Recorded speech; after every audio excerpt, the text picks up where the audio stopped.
important, determined individuals who have broken down barriers and helped begin to make this sport reflect the makeup of society itself.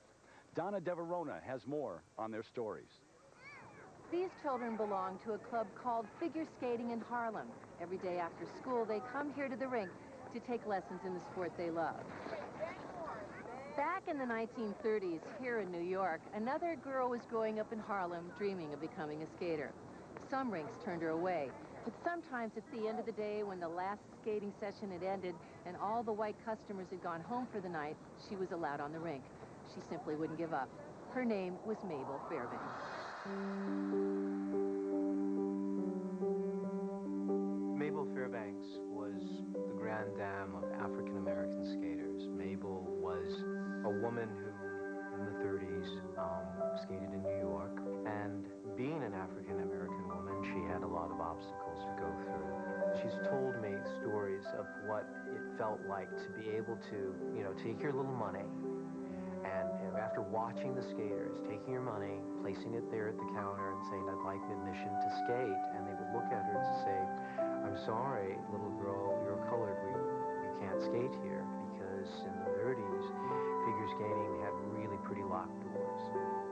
At that time, figure skaters could only enter the national championships as representatives of local skating clubs.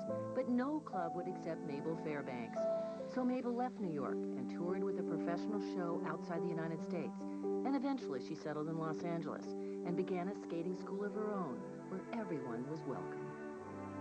She brought a sense of integrity and pride, and that just drew a rainbow color of skaters. And everyone was treated equally.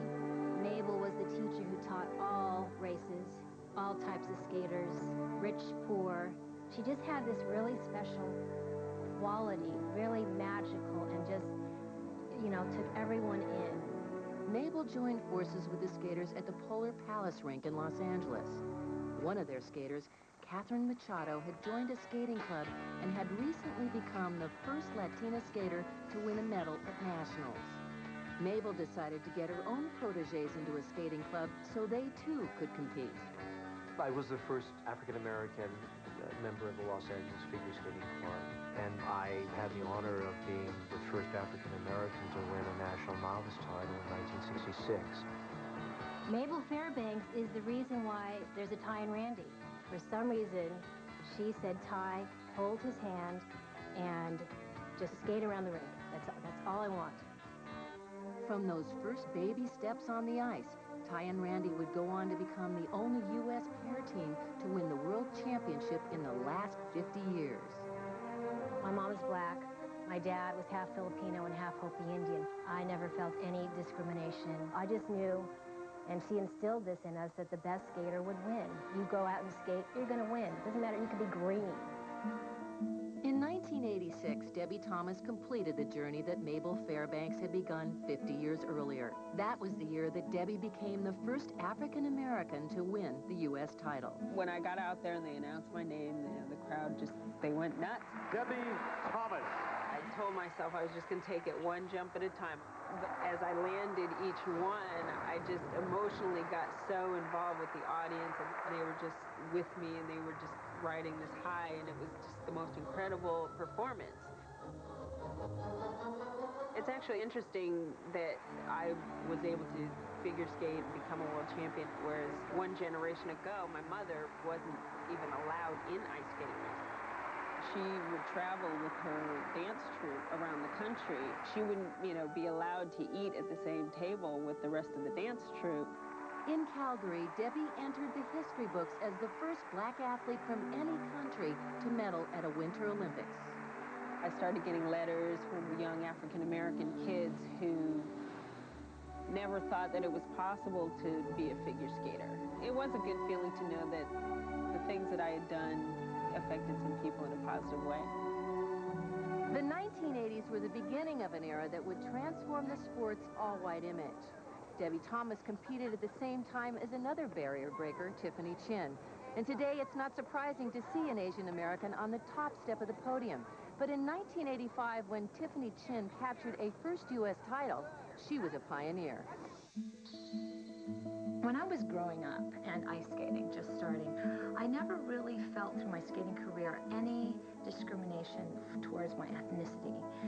Surprisingly, sometimes outside of my sport, but never in my sport. I think one of the great things about ice skating, or probably all sports, is there's a real judgment of how one executes a skill.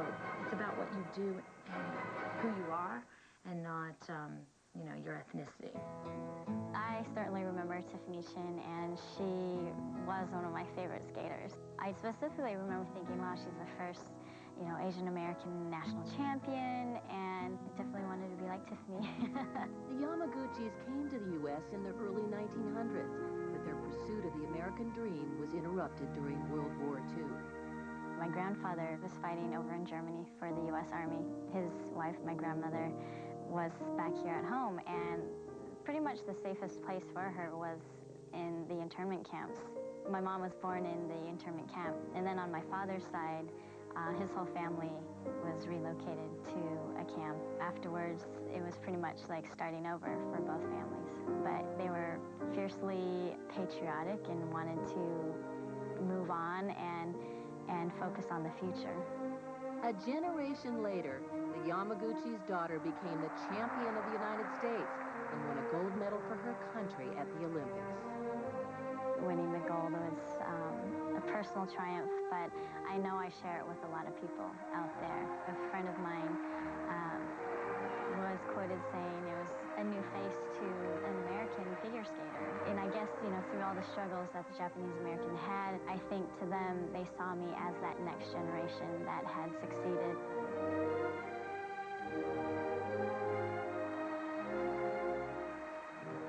With Christy Yamaguchi, Rudy Galindo won 2 U.S. titles, the first ever for an Hispanic skater.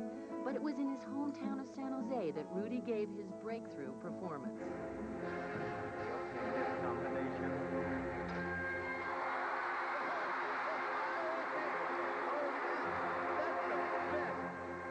Being a national champion is a dream come true for any skater. Every skater has contributed to the sport in their own way. Being Mexican-American, you know, I think I contributed to people that their nationality, they could still continue in the sport. Me being openly gay, you don't have to give up, or you don't have to hide. You don't have to give up on your dream. There's no one in their seats at this point. These barrier breakers opened doors for those who came next. For some, success was a long time in coming, but they all reached their destination.